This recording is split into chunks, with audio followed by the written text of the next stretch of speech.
In 1990, I went to the Texas Folklife Festival to tell stories, and met a woman who was an interpreter, a deaf interpreter, Lynn Staton. It's hard for me even to say her name. I was amazed by her. I was telling stories bilingually and some of them entirely in Spanish, and she was out there in that blazing hot sun following right along with me.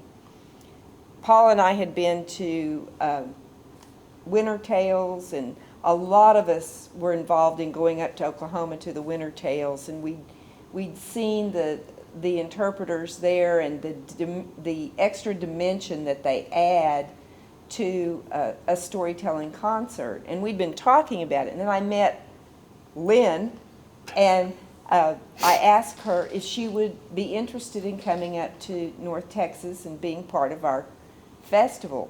She was busy that March for the coming festival, but she sent a couple of people that were colleagues of hers to come up in her stead. And then after that, she came back year after year. And somewhere in the year after year part, she changed her name. That's why I said it's so hard to say Lynn, because everyone knows her now as Kate Rosado. She went from Lynn Staton to Kate Rosado.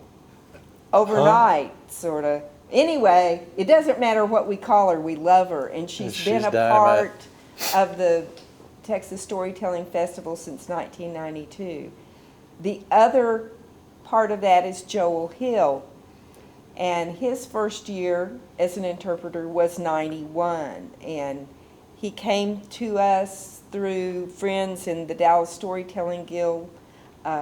V. Williams taught at Stonewall Jackson Elementary School, which is at least then it was the DISD school for deaf education, and he was an interpreter there. And Joel's been with us since 91. 91, his first year, that was the year that Carol Birch was first featured on our stage. Carol Birch did a story called The Dancing Skeleton.